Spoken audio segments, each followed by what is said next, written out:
The entire first-class cabin gasped as security officers dragged Dr. Isaiah Washington off the plane. Then absolute silence fell when Terrence Hughes, CEO of Skyline Airways, walked down the aisle, halted the officers, and embraced Isaiah. "This man saved my daughter's life," Terrence announced. "He flies wherever he wants." Before we dive into this incredible story of justice and recognition, I'd love to know where you're watching from. Drop your location in the comments, hit that like button, and subscribe to join our community of storytellers. Now let's find out how Dr. Washington ended up in handcuffs and what happened after that powerful moment. Dr. Isaiah Washington adjusted his navy suit jacket as he stepped onto Skyline Airways Flight 347, bound from Atlanta to San Francisco. At 45, the cardiac surgeon carried himself with the quiet confidence of someone who had spent decades perfecting his craft at Memorial Hospital. In his leather messenger bag were notes for the presentation he would deliver at the International Cardiac Innovation Conference, groundbreaking research on minimally invasive procedures that could revolutionize heart surgery. "Good afternoon," Isaiah nodded at the flight attendant standing at the entrance to first class.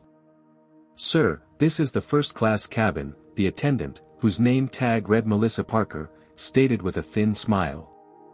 "Yes, I'm aware," Isaiah replied, holding up his boarding pass. "Seat 3A. Melissa glanced at his ticket, her eyebrows rising slightly. She handed it back without another word, but her expression spoke volumes. Isaiah navigated to his window seat, stowing his bag carefully in the overhead bin. This wasn't the first time his presence in premium spaces had been questioned. He remembered the TSA agent who had pulled him aside for random screening, while white executives in similar attire walked through unhindered. The hotel receptionist who insisted on seeing his ID when he checked into the presidential suite for a medical conference.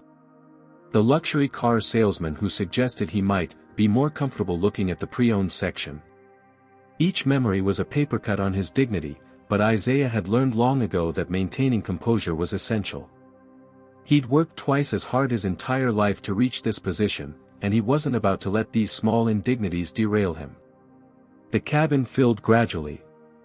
A white businessman in his 50s, Bradley Wilson, took the aisle seat in Isaiah's row, barely acknowledging him with a grunt before burying his face in financial reports. Across the aisle, a woman in her 30s with highlighted blonde hair, Amelia Taylor, according to the conversation she was having on her phone, kept glancing nervously in Isaiah's direction while discussing her upcoming presentation to venture capitalists. 2 rows behind, a Latina woman in her 40s, Sofia Rodriguez, caught Isaiah's eye and offered a warm smile. He returned it, recognizing the silent solidarity. "Can I see your boarding pass again?" Melissa appeared beside Isaiah's seat, hand extended.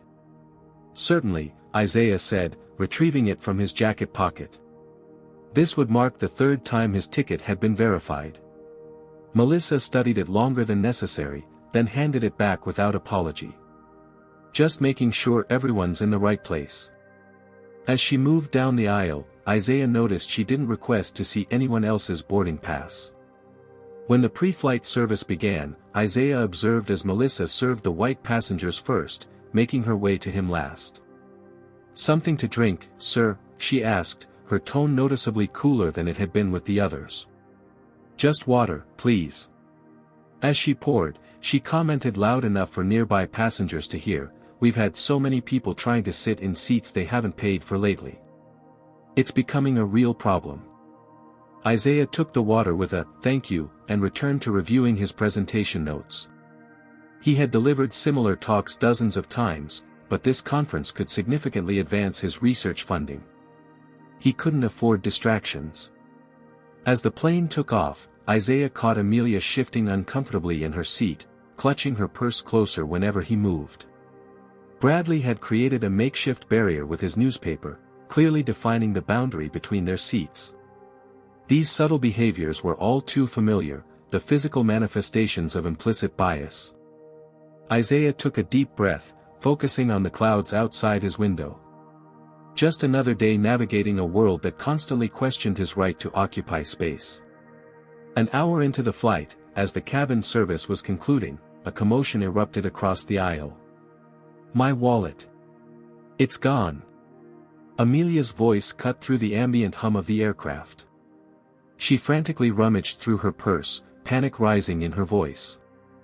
I had it when I boarded, I'm sure of it. Melissa rushed over, leaning in close as Amelia described the missing item, a small red leather wallet containing her credit cards and $500 in cash. When did you last see it? Melissa asked, eyes darting around the cabin. When I paid for a magazine at the terminal, Amelia replied. I definitely had it when I sat down. I remember putting it in my purse. It was then that Isaiah noticed Melissa's gaze shifting toward him, lingering a beat too long. The implication was clear, subtle but unmistakable. Did anyone pass by your seat? Melissa asked, still looking in Isaiah's direction. Amelia hesitated. Well, he got up once to use the restroom, she said, tilting her head toward Isaiah. The accusation hung in the air, unspoken but palpable. Bradley Wilson lowered his newspaper. You know, I've read about these scams. Professional pickpockets targeting business flights. His eyes flicked toward Isaiah. These people are getting more sophisticated. These people. Isaiah repeated, his voice level despite the anger simmering beneath. Bradley shrugged, not bothering to clarify who these people were. From 2 rows back, Sofia Rodriguez spoke up. That's completely inappropriate. You have no basis for that kind of insinuation. I'm just stating facts, Bradley retorted. No one's making accusations here. But the damage was done. Other passengers began glancing at Isaiah with newfound suspicion. Melissa picked up the cabin phone. I'm going to call our air marshal. We should investigate this properly. Minutes later, a stocky man with a crew cut made his way from the back of the plane. His badge identified him as Kent Davis, Skyline Airways security. Ma'am, can you tell me what happened? Kent asked Amelia, who recounted her story, with frequent glances toward Isaiah. When she finished, Kent turned to Isaiah. Sir, would you mind telling me where you've been during this flight? Isaiah maintained his composure, though the injustice of the situation burned in his chest. I've been in my seat working on my presentation for most of the flight, except for one brief visit to the lavatory approximately 20 minutes ago. And what do you do for a living, sir? Kent's tone suggested the question was more than casual interest. I'm a cardiac surgeon at Memorial Hospital in Atlanta. I'm traveling to San Francisco to present research at a medical conference. Kent nodded, his expression revealing nothing. Would you mind if I check your carry-on items? On what grounds? Isaiah asked, his patience wearing thin. I haven't left my seat except once, in full view of everyone around me. I've been focused on my work. Sir, we're just trying to recover the lady's property. If you have nothing to hide. The familiar phrase, a tactic used to pressure innocent people into surrendering their rights. Isaiah knew the routine all too well. I understand your position, Officer Davis, but I decline. I have done nothing to warrant being searched.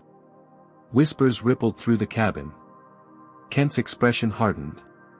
Sir, when there's a theft on an aircraft. A voice from across the aisle interrupted. Wait. Amelia was on her hands and knees, reaching under her seat. I found it. It must have fallen out of my purse. She held up the red wallet, relief washing over her face. The tension in the cabin should have dissipated. It didn't. Well, that's good news, Kent said, still watching Isaiah. Glad we got that sorted out. No apology. No acknowledgement of the baseless suspicion cast on Isaiah. Amelia mumbled a half-hearted, sorry for the confusion, without making eye contact. Bradley returned to his newspaper with a dismissive grunt that sounded suspiciously like, still. As Kent returned to his seat, a clear division had formed in the cabin. Some passengers looked ashamed at what had transpired, while others seemed to cling to their suspicions despite the evidence. Sophia caught Isaiah's eye and shook her head in disgust at what she'd witnessed. Isaiah returned to his notes, but the words swam before him. This was far from the first time he'd been presumed guilty based solely on his appearance. Throughout medical school, residency, and even as an attending physician, he'd faced similar prejudice. Patients requesting another doctor before he'd even spoken a word. Nurses questioning his orders more stringently than those from his white colleagues. Security guards following him in the hospital when he wasn't wearing his white coat. Each incident added another layer of armor he was forced to wear, another reminder that no matter his achievements, certain people would always see his skin color first and his credentials second. The plane continued westward, the atmosphere in the first-class cabin now charged with unspoken tension, the incident having drawn a clear line between passengers. Some avoided eye contact with Isaiah out of embarrassment, others out of lingering suspicion. For Isaiah, it was just another day navigating a world that constantly required him to prove his innocence. The captain's voice crackled over the intercom, "Ladies and gentlemen, we're experiencing some turbulence ahead. Please return to your seats and fasten your seatbelts." The plane dipped and shuddered as it entered a pocket of rough air. Overhead bins rattled. A few passengers gasped as their drinks sloshed. The seatbelt sign illuminated with an urgent ding. 3 rows behind Isaiah, a commotion broke the tension. An elderly man clutched his chest, his breathing labored. "Harold? Harold, what's wrong?" The woman beside him, presumably his wife, gripped his arm in panic. Harold Freeman, a man in his 70s with silver hair and ashen skin, slumped forward in his seat. His wife's voice escalated to a scream. "Help! My husband needs help!" Melissa rushed down the aisle, her previous demeanor replaced by professional concern. "Sir! Sir, can you hear me?" Harold's only response was a weak groan. His skin had taken on a bluish tinge, his breathing shallow and irregular. "Is there a doctor on board?" Melissa called out, scanning the cabin. "We have a medical emergency." Isaiah unbuckled his seatbelt and stood. "I'm a doctor. Cardiac surgeon." Melissa hesitated, her gaze flickering between Isaiah and Harold. The doubt in her eyes was unmistakable. "Ma'am, this man is in distress," Isaiah said firmly. "I need to examine him now." Bradley Wilson scoffed from his seat. "Maybe we should wait for a real doctor." "I assure you, I am a real doctor," Isaiah replied, his voice steady despite the insult. "I'm the chief of cardiothoracic surgery at Memorial Hospital." Kent, who had returned to the front of the cabin, approached with caution. "Sir, we'll need to verify your credentials." Harold's wife sobbed. "Please, someone help him." The absurdity of the situation wasn't lost on Isaiah. A man was potentially dying, yet the flight crew was more concerned with questioning Isaiah's qualifications than allowing him to provide care. Sophia stood up from her seat, phone in hand. "This is ridiculous. He just told you he's a cardiac surgeon. The man is clearly having a cardiac event. Are you really going to let him suffer while you check credentials?" The plane hit another patch of turbulence, and Harold slumped further in his seat, his breaths coming in short, painful gasps. "I have the emergency medical kit," a second flight attendant said, rushing forward with a red case. Melissa turned to the passengers. "Is there another medical professional on board? A doctor or nurse?" Silence. "Every second counts in a cardiac event," Isaiah said, stepping past Kent toward Harold. "I'm going to examine this man now." This time, no one stopped him. Isaiah knelt beside Harold, speaking in a calm, reassuring voice. "Sir, I'm Dr. Washington. I'm going to help you. Can you tell me where the pain is?" Harold weakly placed his hand over his heart. Isaiah checked Harold's pulse, rapid and irregular. His breathing was labored, skin clammy. All signs pointed to a serious cardiac issue, possibly a heart attack. "I need the medical kit," Isaiah called, and the second flight attendant handed it over without hesitation. Isaiah worked with practiced efficiency, checking Harold's vitals and administering aspirin from the kit. Do you have any medical history I should know about? Any medications? Isaiah asked Harold's wife. He has coronary artery disease. Takes beta blockers and a blood thinner, she replied, her voice trembling. Isaiah nodded, processing the information as he worked. The plane needs to divert to the nearest airport with advanced medical facilities. He requires immediate hospital care. Melissa hesitated. Are you sure that's necessary? We're halfway to San Francisco. Absolutely certain, Isaiah replied, his tone leaving no room for debate.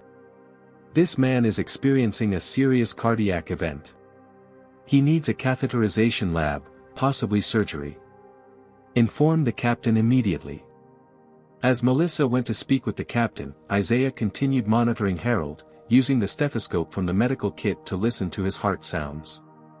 You're going to be okay, Mr. Freeman, Isaiah assured him, maintaining the calm demeanor that had steadied countless patients in his operating room.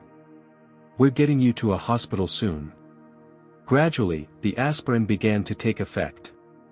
Harold's breathing eased slightly, though he remained in clear distress. From her seat, Sophia had been recording parts of the interaction. Several other passengers watched in awe as Isaiah worked, their previous suspicions replaced by respect as they witnessed his expertise. The captain is diverting to Denver, Melissa announced, returning. ETA 30 minutes. There will be medical personnel waiting. Good, Isaiah nodded. I'll stay with him until we land. For the next half hour, Isaiah remained by Harold's side, monitoring his condition, administering oxygen from the plane's emergency supply, and keeping him stable. He spoke in reassuring tones to both Harold and his wife, explaining each step of his care. As the plane began its descent into Denver, Isaiah returned to his seat to prepare for landing, having done everything possible with the limited resources available. Thank you, Doctor, Harold's wife called, tears streaming down her face. Thank you so much. Isaiah nodded acknowledgement, fastening his seatbelt as the plane tilted downward. The atmosphere in the cabin had shifted. Several passengers who had earlier regarded him with suspicion now looked on with newfound respect. But not everyone. Melissa still kept her distance, and Kent watched him with lingering doubt. Bradley Wilson deliberately avoided looking in his direction. As the wheels touched down at Denver International Airport, Isaiah knew he had just saved Harold Freeman's life. What he didn't know was that his own ordeal was far from over. Have you ever witnessed someone being wrongfully accused? The helplessness, the frustration, the sheer injustice of it all. What would you do if you saw someone being targeted for no reason other than the color of their skin? Comment 1, if you've ever stood up for someone facing discrimination, or 2, if you regret staying silent when you should have spoken up. Like this video if you believe in standing against injustice, and subscribe to hear more stories that need to be told. Now, let's see how things went from bad to worse for Dr. Washington. As EMTs boarded the plane to transport Harold Freeman to the hospital, Isaiah Washington returned to his seat, physically and emotionally drained. The cardiac emergency had required all his focus, momentarily pushing aside the discrimination he'd faced earlier. Now, as normalcy resumed, that reality came flooding back.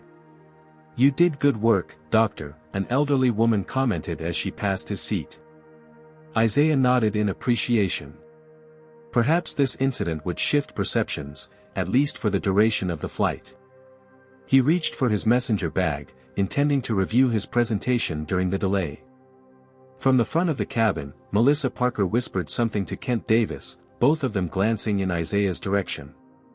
The security officer's expression darkened as he nodded and began making his way down the aisle. Excuse me, Dr. Washington, Kent said, loud enough for nearby passengers to hear. May I speak with you about the medical supplies?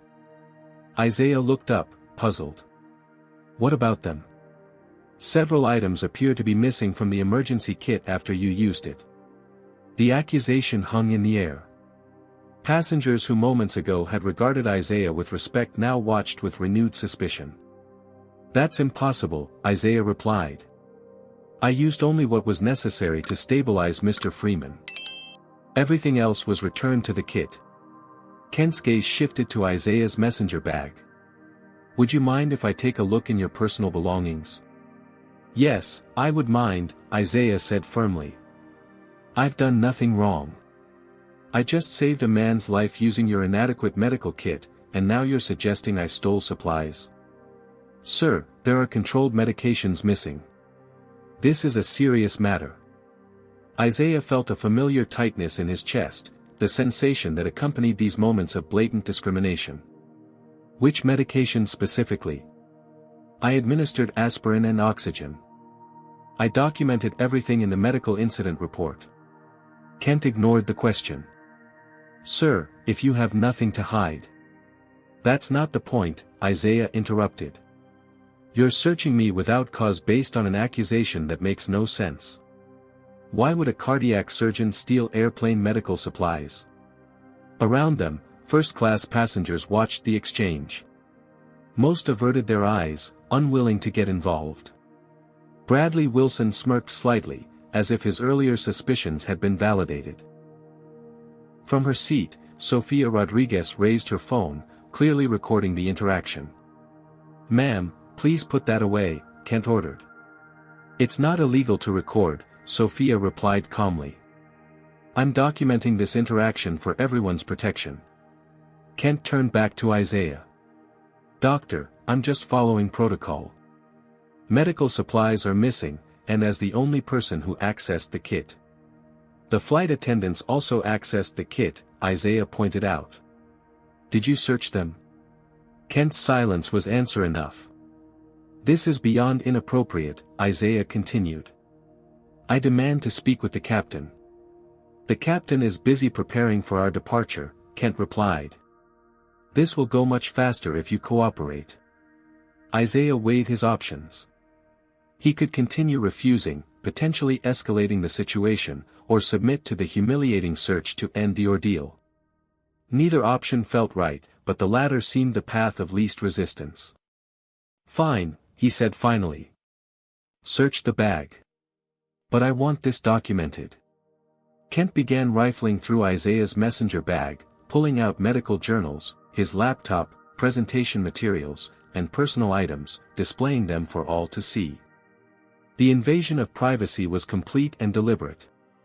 "Satisfied?" Isaiah asked when Kent found nothing incriminating. Instead of acknowledging his error, Kent pointed to a small leather case. "What's in there?" "My personal medical tools. I'm a surgeon, remember?" "Open it, please." Isaiah unzipped the case, revealing a high-end stethoscope, penlight, reflex hammer, and other basic diagnostic tools that any physician would carry.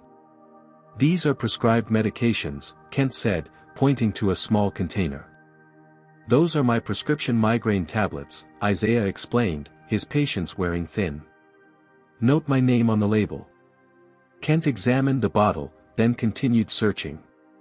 His determination to find something incriminating was palpable. Finding nothing in the messenger bag, Kent's attention shifted. "What about your carry-on in the overhead bin?" This was going too far. "Absolutely not," Isaiah stated firmly. "You've searched my personal bag and found nothing. This stops now." Kent's hand moved to his radio. "Sir, your refusal to cooperate is suspicious behavior." "Suspicious behavior?" Isaiah repeated incredulously. "I saved a passenger's life and allowed you to search my personal bag without cause. How is that suspicious?"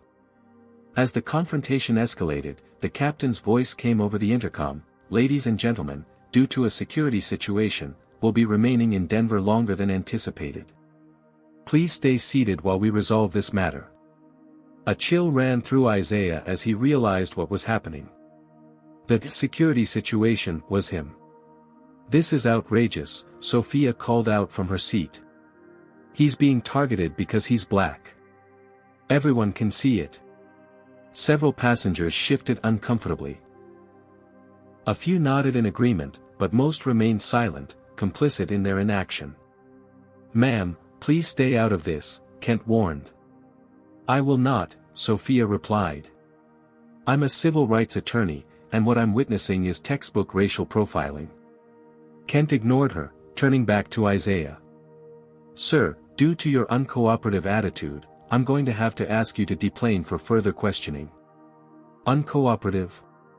Isaiah could hardly believe what he was hearing. "I allowed you to search my bag without probable cause. I've answered all your questions. I saved a man's life." "Sir, please gather your belongings and come with me," Kent insisted. Isaiah looked around the cabin, searching for a sympathetic face, someone willing to speak up. He found few allies among the sea of averted gazes. "This isn't about missing medical supplies," Isaiah said, his voice carrying through the silent cabin. "This is about a black man sitting in first class, a black man who didn't know his place. Let's not pretend otherwise." The uncomfortable truth hung in the air, challenging everyone present to acknowledge what was really happening. "Sir," Kent said, his hand moving to his restraints, "I need you to come with me now." In that moment, Isaiah Washington had a choice to make. Fight a system designed to break him, or walk away with his dignity intact, knowing this battle would be fought another day. He chose the latter. "I'll go," he said, gathering his belongings with deliberate calm. "But no, this isn't over." As Isaiah stood, Sophia called out, "I have everything recorded. They can't get away with this."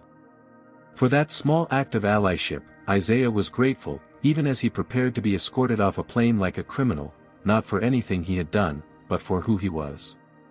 What would happen next would shock everyone on that plane, including Isaiah himself. "Hands behind your back, sir." Kent Davis's directive cut through the tense silence of the first-class cabin. The security officer held up a pair of plastic restraints, making his intentions clear. "Is that really necessary?" Isaiah asked, his voice calm despite the humiliation burning through him. "I'm complying voluntarily." "Standard procedure for security removals," Kent replied, though nothing about this situation had followed standard procedure. With profound dignity, Isaiah placed his hands behind his back, feeling the sharp bite of plastic as Kent secured the restraints too tightly, another small indignity in a cascade of injustices. The physical discomfort paled in comparison to the psychological wound of being handcuffed in full view of the other passengers. "I need to get my presentation materials," Isaiah said, nodding toward his messenger bag. "I have a keynote address at the International Cardiac Innovation Conference tomorrow." "Your belongings will be held as potential evidence," Kent replied. "Evidence of what crime, exactly?" Isaiah asked, but received no answer. As Kent placed a hand on Isaiah's shoulder to guide him toward the exit, 2 additional Denver airport security officers appeared at the cabin door. The situation had escalated to a full security response, as if Isaiah were a dangerous criminal rather than a respected surgeon who had just saved a passenger's life. "This way, sir," one of the new officers directed, his hand hovering near his holster, a subtle threat that wasn't lost on anyone watching. Isaiah took a deep breath and began the walk of shame through the first-class cabin. Each step was an exercise in maintaining composure in the face of profound injustice. The passengers watched his procession with varied reactions. Some, like Bradley Wilson, seemed smugly validated, as if Isaiah's removal confirmed their biases. Others appeared uncomfortable, their gazes dropping to their laps as he passed, the passive complicity of those unwilling to challenge authority, even when witnessing a clear injustice. Only Sofia Rodriguez maintained eye contact, her phone still recording as she mouthed, "I'll send this to you. They won't get away with this." As Isaiah approached Amelia Taylor's seat, the woman whose missing wallet had initiated the cascade of suspicion, she shrank back slightly, as if his mere proximity were threatening. "For the record," Isaiah said, pausing beside her seat, "I hope Mr. Freeman makes a full recovery. Despite everything that's happened here today, that's what matters most." The simple statement, prioritizing a patient's well-being over his own dignity, seemed to land like a rebuke. Amelia's face flushed with shame as she nodded silently. The officers urged Isaiah forward, through the premium economy section where more passengers watched with curiosity and confusion. The whispers followed him. Fragments of misunderstanding and assumption that would form a narrative he had no power to correct. Did you see that? They're arresting one of the passengers. Must have done something serious. In handcuffs. Can you imagine? Isaiah kept his head high, his expression neutral, though each whispered speculation was a fresh cut. This was a familiar pain, the presumption of guilt that shadowed black men regardless of their accomplishments, credentials, or character. He thought of his parents, who had warned him that his medical degree and white coat would not shield him from racism. His father's words echoed, "Son, excellence is your only option, but know that even excellence won't protect you completely." How right he had been. As they approached the exit door, Isaiah caught a glimpse of his reflection in the plane's window, a distinguished man in handcuffs, being led away like a criminal. The image burned itself into his memory, another scar to carry. The jetway stretched before him like a gauntlet. At its end waited more security personnel and likely police officers, ready to detain him further based on nothing but the color of his skin and the suspicions of biased airline staff. "Dr. Washington," Sophia called from behind him, "I'm contacting civil rights organizations now. This is textbook discrimination." One of the officers turned back. "Ma'am, please remain in your seat until we've resolved this security matter." "The only security matter here is your violation of this man's civil rights," Sophia replied, but she stayed in her seat, knowing she could be more helpful to Isaiah by documenting everything rather than getting herself removed as well. As they reached the terminal, Isaiah saw a small crowd of airport personnel gathered, police officers, airline representatives, and curious onlookers, all watching as he was paraded through the airport in restraints. The humiliation was complete. In an instant, his identity as Dr. Isaiah Washington, respected cardiac surgeon, researcher, lifesaver, had been stripped away. To these people, he was just another black man in handcuffs, presumed guilty without evidence or due process. The officers directed him toward a small security office off the main concourse. Inside, he knew, would be hours of questioning, potentially missed connections, a derailed presentation, and damage to his professional reputation that might take years to repair. All because he had dared to occupy a first-class seat, to be a black man of accomplishment who refused to accept discriminatory treatment. As they approached the security office, Isaiah steeled himself for what was to come. He would maintain his dignity, assert his rights, and fight this injustice through proper channels. It wouldn't be the first time he had to navigate a system designed to break people like him, and it likely wouldn't be the last. What Isaiah couldn't know was that fate was about to deal an unexpected card. One that would transform this moment of profound injustice into something entirely different. The terminal buzzed with the usual airport activity, travelers rushing to gates, announcements echoing over the PA system, the hum of conversations rising and falling like waves. Through this sea of normality, Isaiah Washington moved in handcuffs, flanked by security officers, a jarring disruption to the routine. As they approached the security office, a commotion erupted at the gate they had just left. A deep, authoritative voice cut through the ambient noise. "What the hell is going on here?" Isaiah turned to see a tall, imposing black man in an impeccable charcoal suit striding purposefully toward them. Behind him trailed several airline executives, their faces etched with anxiety as they struggled to keep pace. "Sir, this is a security matter. Please step back," Kent advised, placing himself between the approaching man and Isaiah. The man pulled up short, his eyes widening in recognition as he looked at Isaiah. "Dr. Washington." "Isaiah Washington." Isaiah squinted, recognition dawning. "Terrence." "Terrence Hughes." Terrence Hughes, CEO of Skyline Airways, one of the few black executives leading a major airline, stood before him, confusion and anger battling across his features. "Would someone explain why one of the nation's top cardiac surgeons is in handcuffs in my terminal?" Terrence demanded, his voice carrying the unmistakable weight of authority. Kent shifted uncomfortably. "Sir, this man was removed from Flight 347 for security concerns." "I know exactly who he is," Terrence interrupted. "Release him. Immediately." "Sir, with all due respect, we have protocols." And I have the authority to override them, Terrence snapped. Release him. Now. The airport security officers glanced at each other uncertainly, then at Kent, who reluctantly produced a pair of scissors and cut the plastic restraints. Isaiah rubbed his wrists, the relief from the tight bindings immediate but the humiliation lingering. Terrence stepped forward, grasping Isaiah's hand in a firm handshake that transformed into a brief embrace, a powerful visual statement to everyone watching. Dr. Washington saved my daughter's life 6 months ago, Terrence announced, his voice carrying to the gathering crowd. Performed emergency surgery after her car accident when 3 other surgeons said it was hopeless. I would trust this man with my life. The revelation landed like a thunderclap. The security officers shifted uncomfortably. Kent's face had drained of color. Now, Terrence continued, I want to know exactly why a distinguished surgeon who saved a passenger on one of my aircraft was put in handcuffs and treated like a criminal. Melissa Parker had emerged from the jetway, hovering at its periphery.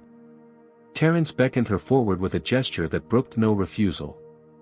Ms. Parker, I understand you were the lead flight attendant.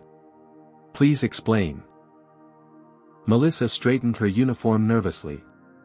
There was a security concern, sir. Missing medication from the medical kit after Dr. Washington treated a passenger. And your evidence that Dr. Washington took this medication was. Terrence let the question hang in the air. Well, he was the only one who. He was the only one who saved a passenger's life using our medical kit, Terrence finished for her. And for that, you had him removed in handcuffs. Before Melissa could respond, Sofia Rodriguez emerged from the jetway, phone in hand. I have the entire incident recorded, she announced, approaching Terrence. From the false wallet accusation to the medical emergency to the removal. Terrence took the phone, watching several minutes of footage with a darkening expression. When he looked up, his fury was barely contained. Kent, Melissa, you're both suspended, effective immediately. Report to HR tomorrow morning. But sir, Kent began. This isn't a discussion, Terrence cut him off. Now leave, before I decide termination is more appropriate. As the two departed, visibly shaken, Terrence turned back to Isaiah. Dr. Washington, I cannot adequately express my apologies for what you've experienced today. Please, let me make this right. Isaiah, still processing the dramatic turn of events, nodded slowly. I appreciate the intervention, Terrence, but this isn't just about me.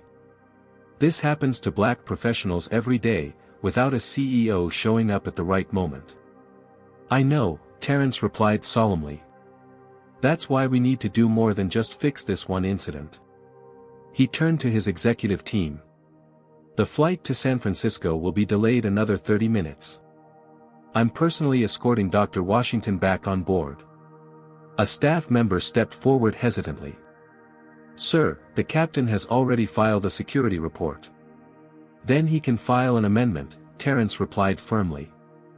And I'll be having a conversation with him about profiling on my airline. Isaiah cleared his throat. Terrence, I appreciate this, but I'm not sure I want to continue on this flight. The environment is hostile. I understand, Terrence nodded. But if you're willing, I think your return would send a powerful message. And I'll be flying with you to San Francisco to ensure nothing else happens. Isaiah considered the proposal. Return to face the passengers who had watched his humiliation. The idea was daunting. But there was something compelling about walking back onto that plane with the CEO of the airline, forcing everyone to confront their biases. What about my presentation? Isaiah asked. I need to be in San Francisco by tomorrow morning. You'll be there, Terrence assured him. I'll make sure of it. As they discussed logistics, Sofia approached with Isaiah's messenger bag and carry-on. I insisted they return your belongings, she explained. The flight attendants didn't want to release them, but I reminded them of the potential legal ramifications of withholding a passenger's property without cause. Thank you, Isaiah said, genuinely moved by her advocacy. Few people would have spoken up the way you did. More should, she replied simply. Terrence turned to the gathering crowd of airport staff and curious onlookers. I want every Skyline employee to understand what happened here today. This is not how we treat our passengers, any of our passengers. This incident will be used in our training going forward as an example of how implicit bias can lead to overt discrimination. He then looked at Isaiah. Ready to go back? Isaiah took a deep breath, straightening his suit jacket and reclaiming his professional demeanor, the armor he had worn his entire career. Yes, he decided. Let's go. As they walked back toward the gate, Terrence lowered his voice.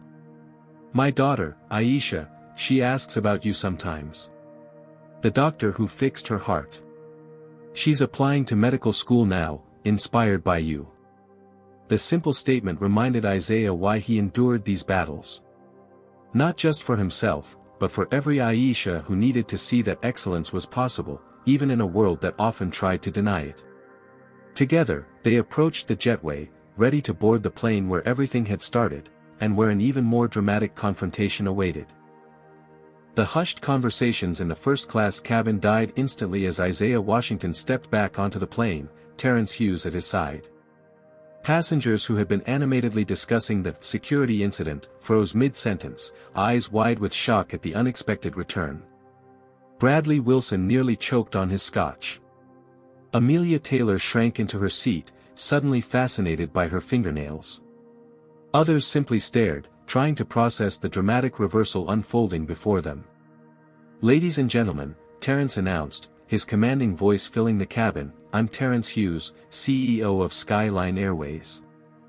I want to personally apologize to Dr. Isaiah Washington for the inexcusable treatment he received on this flight.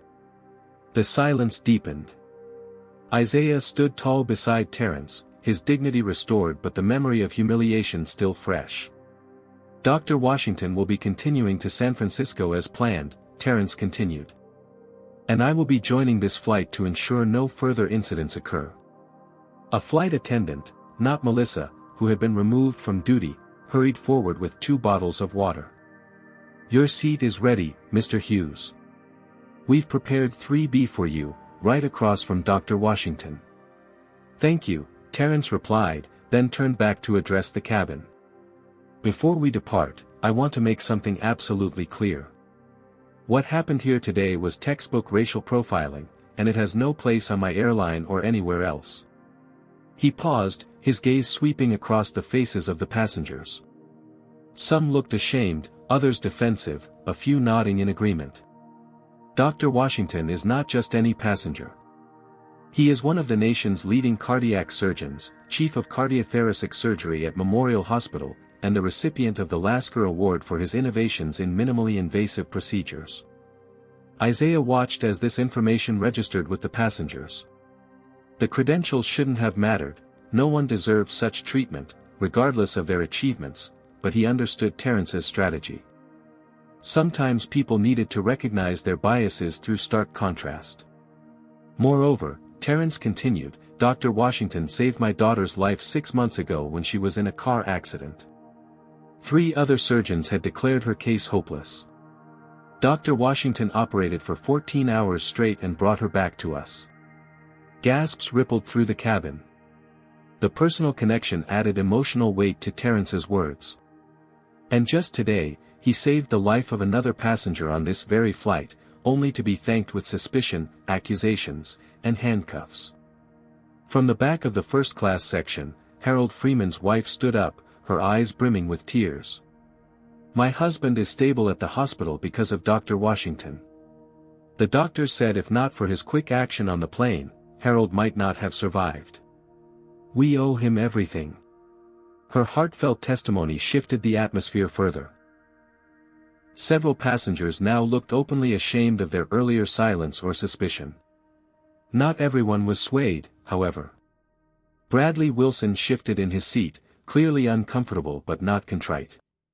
With all due respect, he said, raising his voice, there were legitimate security concerns.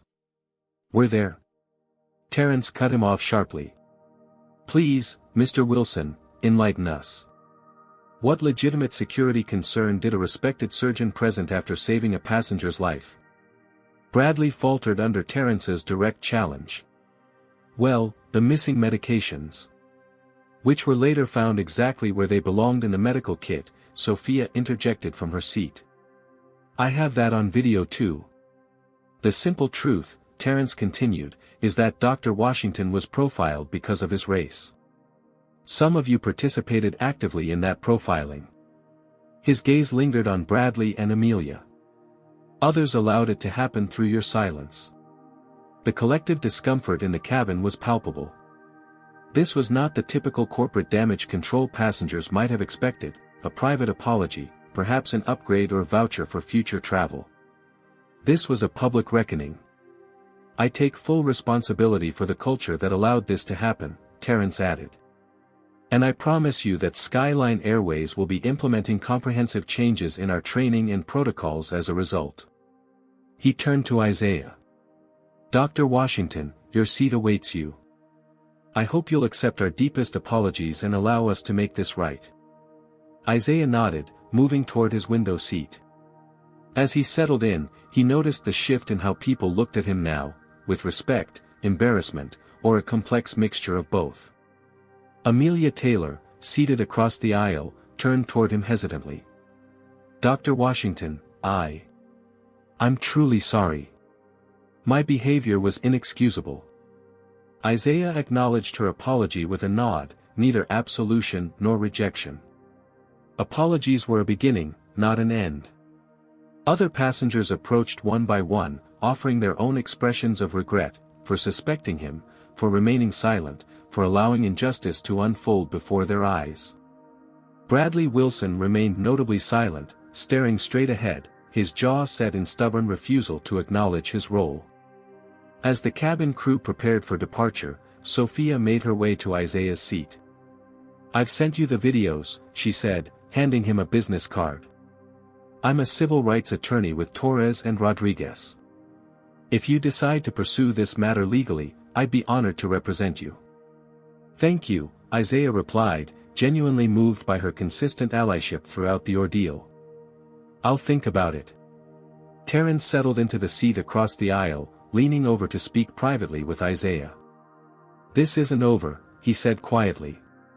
What happened today is symptomatic of a much larger problem, both in the airline industry and beyond. I know, Isaiah replied. I've lived it my entire career. I'd like to talk with you about some ideas, Terrence continued. Ways we might leverage this incident for meaningful change. As the plane finally departed Denver, bound for San Francisco, Isaiah gazed out the window at the Rocky Mountains below. The day had taken an extraordinary turn, from respected surgeon to suspected criminal to vindicated victim, all in the span of hours. The humiliation of being handcuffed and paraded through the terminal would not fade quickly. But alongside that pain, Isaiah felt something unexpected emerging, a sense of purpose. Perhaps this incident, as painful as it was, could become a catalyst for change. Harold Freeman would live because Isaiah had been on that flight. Future passengers of color might be treated with dignity because of what had happened today. Young black medical students might see in this story a reminder that excellence was not always enough, but standing firm in your truth always mattered. As the plane climbed higher, leaving the turbulence behind, Isaiah knew one thing with certainty: this flight might end in San Francisco, but the journey it had set in motion was just beginning. The remainder of Flight 347 to San Francisco bore little resemblance to its troubled beginning. The atmosphere in the first-class cabin had transformed from suspicion to reflection, the passengers processing their roles in what had transpired. Terrence Hughes occupied the seat across from Isaiah, occasionally pausing his work on a laptop to engage in quiet conversation. Their discussion ranged from personal experiences with discrimination to systemic changes needed in corporate America. You know, Terrence said, lowering his voice, what happened to you today happens to black professionals across this country every day, just without the dramatic reversal. Isaiah nodded. The only unusual part of this story is that you walked onto the plane. The rest, the suspicion, the accusations, the handcuffs, that's tragically common. Which is why we need to use this, Terrence replied. If you're willing, of course. As they discussed possibilities, Amelia Taylor approached hesitantly, hovering beside their seats until both men looked up.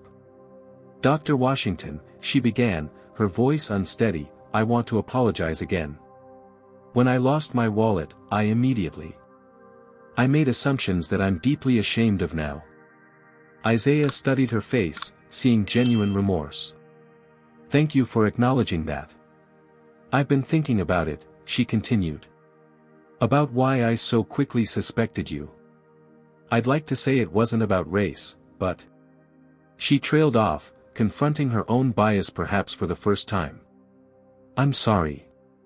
Truly sorry. After she returned to her seat, Terrence commented, that's something, at least. Self-awareness is the first step. The question is whether it leads to the second step, Isaiah replied. And the third, and the fourth. Throughout the flight, other passengers made similar approaches. Some offering sincere apologies, others awkwardly attempting to distance themselves from what had happened. I wanted to say something, but... Isaiah received each interaction with the same composed dignity he had maintained throughout the ordeal. Sofia Rodriguez moved to an empty seat nearer to Isaiah and Terrence, joining their conversation about how to address the broader issues at play. The video is getting traction, she informed them, showing her phone screen. I shared it with permission from a few civil rights organizations. Over 50,000 views already. Isaiah's immediate reaction was mixed, vindication alongside discomfort at becoming the unwitting face of yet another viral racial incident. I'm not sure how I feel about becoming a hashtag, he admitted. It doesn't have to be just that, Terrence assured him. We can shape the narrative, use this momentum constructively.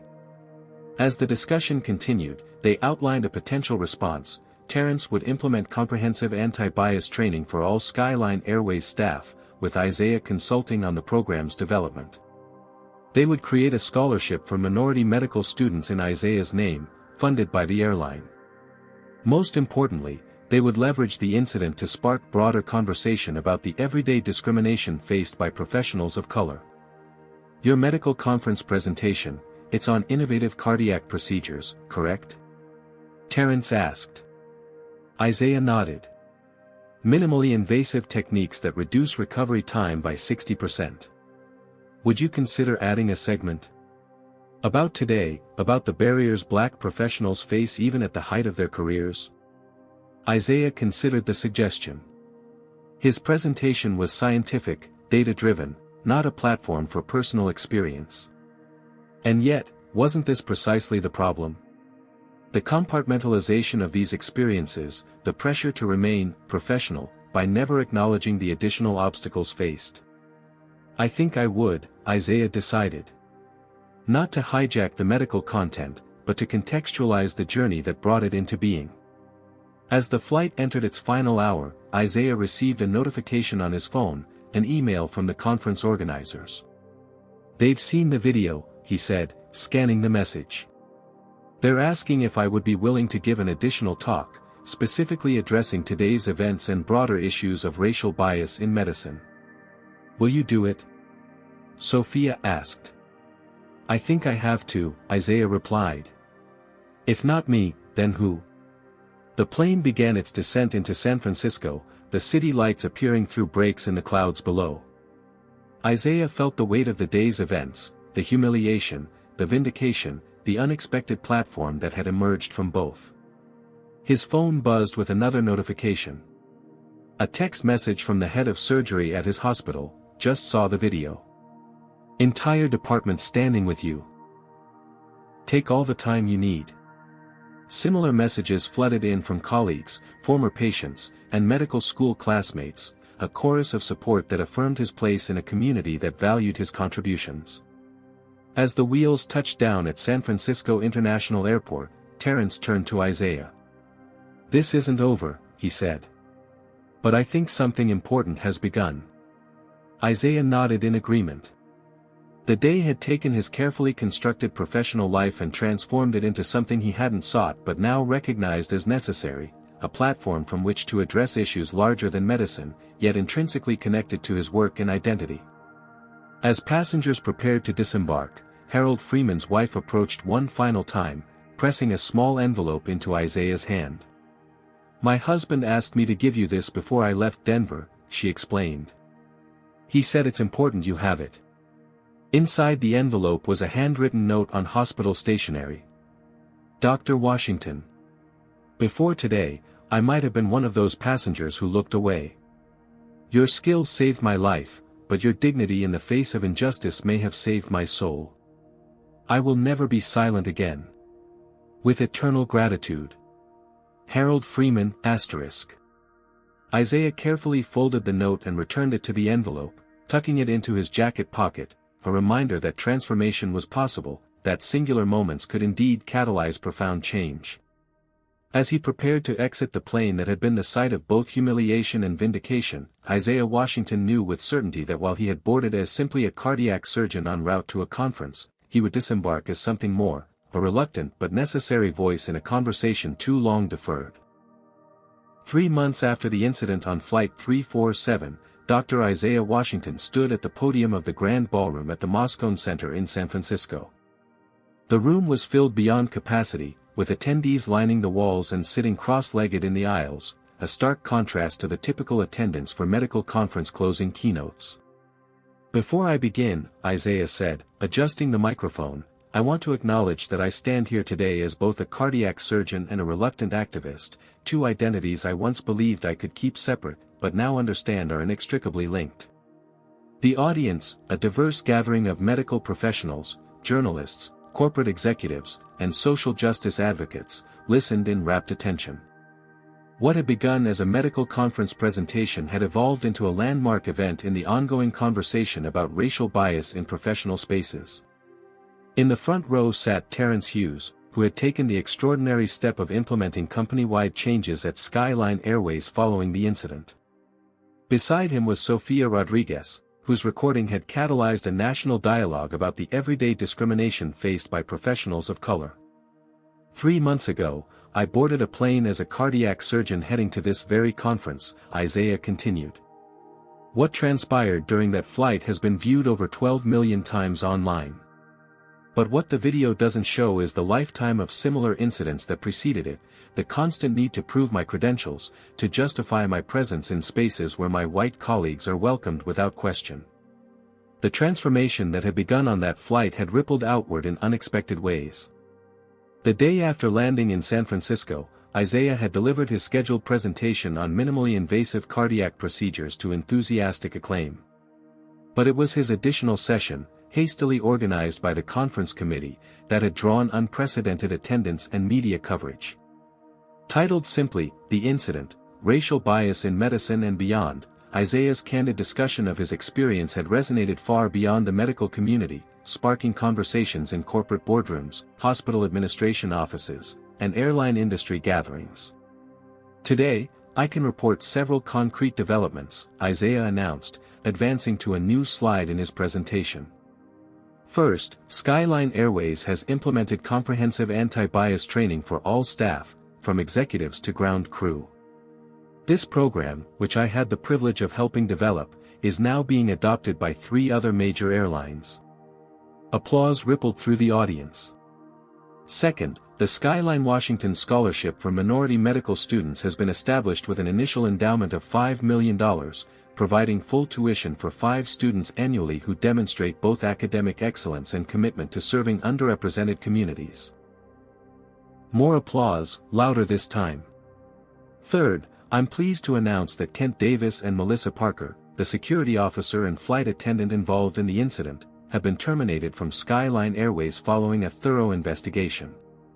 The audience response was more muted at this, not celebration of individuals losing employment, but acknowledgement that accountability was an essential component of justice. However, Isaiah continued, termination alone addresses symptoms, not causes. Which is why I'm especially proud of the 4th development. He advanced to the next slide, displaying a curriculum outline. The Washington Protocol, a comprehensive training program for identifying and addressing implicit bias in healthcare, aviation, and corporate settings, has been adopted by 27 hospitals, 15 corporations, and 4 airlines to date. This initiative focuses not on punishment but on recognition and reformation of the systemic biases that led to my experience. The ballroom erupted in sustained applause. Isaiah waited for it to subside before continuing. But perhaps the most meaningful outcome for me personally has been this. He gestured toward the side of the stage, where a group of young black medical students stood. They stepped forward, joining Isaiah at the podium. These 12 students represent the future of medicine. Each has faced barriers similar to those I encountered throughout my career. Each has persevered despite those obstacles.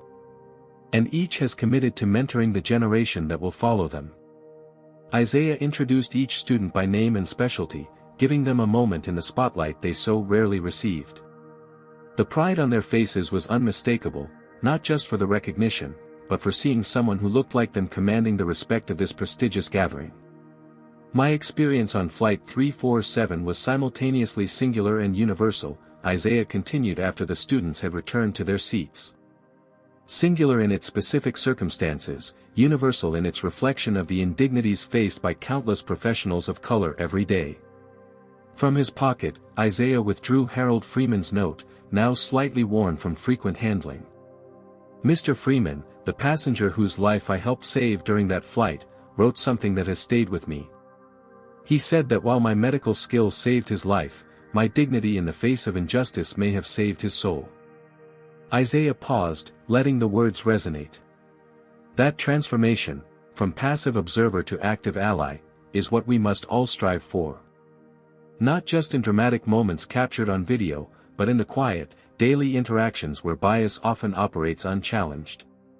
As Isaiah concluded his presentation, he shared one final development, his appointment to the hospital board at Memorial, where he would help shape policies to address the systemic inequities in healthcare delivery and medical education.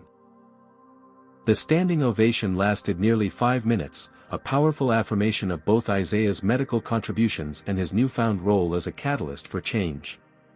Later, as the conference wound down, Isaiah found himself in conversation with a young resident physician from Chicago. "Dr. Washington," the young man said hesitantly, "your presentation on minimally invasive procedures was brilliant, but what happened on that plane?" He struggled to find the right words.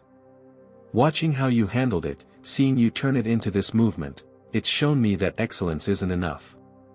We also have to be willing to speak truth, even when it's uncomfortable." Isaiah nodded, recognizing in the young doctor's eyes the same fire that had ignited in himself these past months. "The most powerful part," the resident continued, "is seeing you board planes now and receive respect not because you're Dr. Washington, the famous surgeon who went viral, but because systems are actually starting to change." It was true. Isaiah's most recent flights had been markedly different experiences, not because of personal recognition, but because airlines were actively implementing new training protocols inspired by his experience. As the conference came to a close, Isaiah prepared for his return flight to Atlanta. At the gate, a Skyline Airways employee approached with a tablet. "Dr. Washington, on behalf of Skyline Airways, I want to personally thank you for choosing to fly with us again," the agent said. "Mr. Hughes asked me to ensure your journey is comfortable." Isaiah appreciated the gesture but recognized its limitation. "Thank you," he replied, "but the true measure of our progress won't be how I'm treated now that I'm recognized, but how you treat the next black professional whose name you don't know." The agent nodded solemnly. "That's precisely what our new training emphasizes, sir. Every passenger deserves the same respect, regardless of who they are or what they look like." As Isaiah boarded the plane, he reflected on the journey of these past 3 months. The humiliation of being handcuffed and removed from Flight 347 would always be part of his story. But now it existed alongside the scholarship, the training protocol, the policy changes, and most importantly, the conversations that incident had sparked. Settling into his seat, Isaiah gazed out the window at the San Francisco skyline. A flight attendant offered a pre-departure beverage with a genuine smile, the same courtesy extended to every first-class passenger, regardless of race. It was a small thing, this equal treatment. so small that it should have been unremarkable. Yet Isaiah knew how remarkable it truly was, how many battles had been fought for this simple dignity, and how many remained to be won. As the plane lifted off, climbing into clear blue skies, Isaiah Washington felt a complex mixture of emotions. Pride in what had been accomplished, determination for the work still ahead, and a quiet hope that someday, a black professional boarding a plane would be just that, a professional boarding a plane, nothing more and nothing less. The path toward that future remained long and challenging. But for the first time in his career, Isaiah felt he was truly cleared for takeoff. Have you ever witnessed or experienced discrimination in a professional setting? What did you do about it? Comment your thoughts below, and let us know if you've ever been in a situation where you had to stand up against injustice. Your stories matter and can inspire others to speak out. If this story moved you, please hit that like button and subscribe to our channel for more powerful narratives that shine a light on important social issues.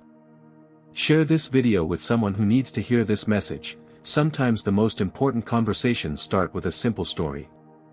Thank you for joining us on this journey. Remember, true change happens not just in viral moments, but in our everyday choices to recognize and challenge bias wherever we encounter it. This story highlights how racial bias persists even for highly accomplished professionals. Dr. Washington's experience demonstrates that excellence alone cannot shield individuals from discrimination. True change requires active allies like Sophia who speak up in the moment and institutional leaders like Terrence who leverage their power to create systemic reform. The incident reveals how quickly assumptions based on race can escalate from microaggressions to dangerous confrontations, but also shows the potential for transformation when bias is exposed and addressed directly.